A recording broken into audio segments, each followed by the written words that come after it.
क्षमा को 6 लाख गुना बड़ा करके देखो, ब्रह्मचर्य को उतना ही बड़ा करके देखो, आप आकिंचन धर्म को उतना बड़ा करके देखो, त्याग को उतना बड़ा करके देखो। आपको गर्व होगा कि ऐसे ऐसे शब्द, ऐसी ऐसी विचार शक्तियां, ऐसी ऐसी धारणाएं और ऐसा निर्मल ज्ञान जो सर्वज्ञ परमेष्टि के द्वारा आपको मिला है, ये दुनिया में कितनों को मिला? बहुत कम लोगों को मिला। आचार्य श्री जी ने तो एक छोटी सी बात कह दी कि किसी भी चीज को सूक्ष्मदर्शी जितना दिखा सकता है इतना तो देखो। अब आप देखो अपने गुरु को 6 लाख गुना ज्यादा बड़ा करके। जब आप अपने गुरु को 6 लाख गुना ज्यादा बड़ा करके देखेंगे तो उनका सम्यक दर्शन भी उतना बढ़ा हुआ मिलेगा। उनका ज्ञान, उनका चरित्र, उनका तप, इसको बढ़ा हुआ देखो। कैसे देखे महाराज? जब चौके में साधु आए तो अपने आप से बोलो, मैं पंचम काल का सबसे निकृष्ट श्रावक और ये चतुर्थ काल की चर्या करने वाले सबसे ऊंचे साधु जो मेरे जीवन में मेरे भाग्य से मिले, ऐसा पहले बोलो। बोलने से आप उसको 6 लाख गुना ज्यादा बड़ा कर रहे होंगे। किसी भी चीज की महानता को मन के अंदर भावनात्मक रूप से पैदा करो। घर का बच्चा जिसको आप गधा कह देते हैं, उसको भी 6 लाख गुना ज्यादा बड़ा करके देखो। दुनिया में माता पिता ने अगर वक्त रहते बच्चों की कदर कर ली होती तो बच्चे कभी भी घर छोड़ करके नहीं जाते। बचपन में क्या नहीं सुनना पड़ा, और सुनते सुनते सुनते एक दिन हर आदमी अपने ही घर से वैराग्य भाव को प्राप्त होता है।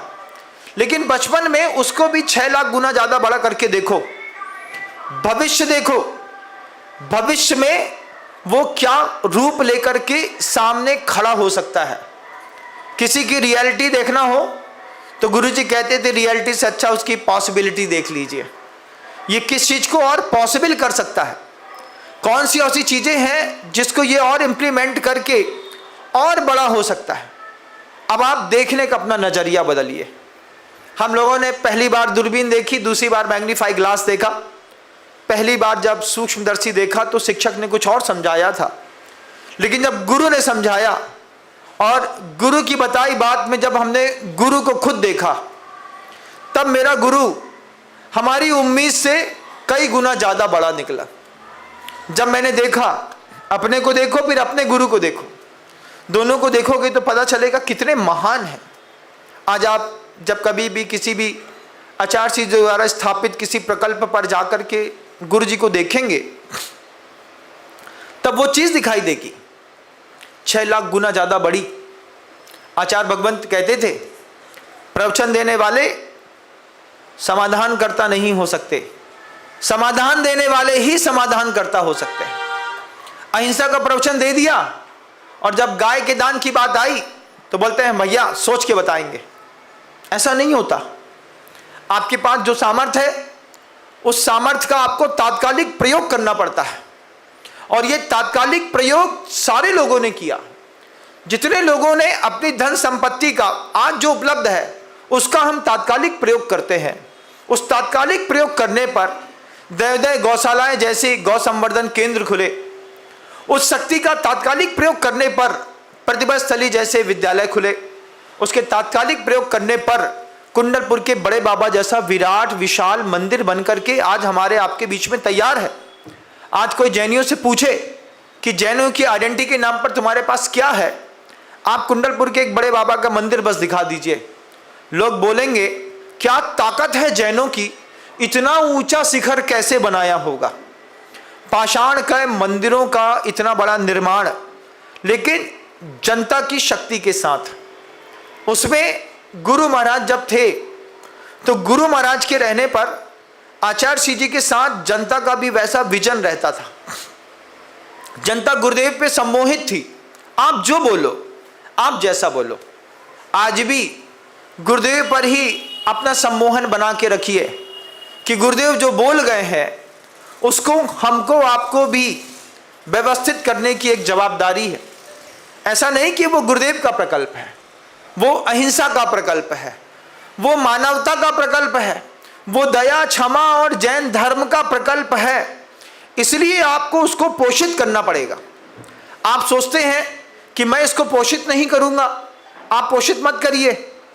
आपके पोषित नहीं करने पर आपका खुद धर्म अपोषित रह जाएगा।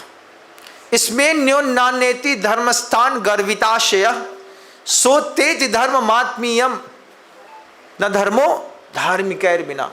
अपना खुद का धर्म अत्येति, आप किसी गाय का पोषण नहीं कर रहे हैं, गाय के माध्यम से आप अपनी करुणा का पोषण कर रहे हैं। आप किसी मंदिर को नहीं बना रहे हैं, मंदिर को बनता हुआ देख करके, मंदिर में अपने द्रव्य का दान दे करके जो मन के अंदर की तरंगों में विशुद्धि स्थान पैदा कर रहा है, एक्चुअल में वही आपके दान की मूल कीमत है। अंदर देने के बाद बार बार पूछता है श्रावक, मैंने पैसा दिया था, बेदी बन गई क्या, पिलर खड़ा हो गया क्या, शिखर खड़ा हो गया क्या। कार्यकर्ता लेट होता है, लेकिन दानदाता अपने मन में रोज मंदिर बनाता है। वो जो रोज आप दान देने के बाद मंदिर बनाते हैं, जो रोज आप उसके बारे में पूछते हैं, जब रोज आप उसकी प्रक्रियाओं में शामिल होते हैं, इसी प्रक्रिया में शामिल होने का नाम जीवन है, मंजिल पर पहुंचने का नाम जीवन नहीं है। जजनीन दोस्तों, अगर आपको मेरी वीडियो अच्छी लगती है तो प्लीज़ मेरे चैनल को लाइक, शेयर, सब्सक्राइब करिए और इसी तरह से अपना प्यार देते रहिए। धन्यवाद।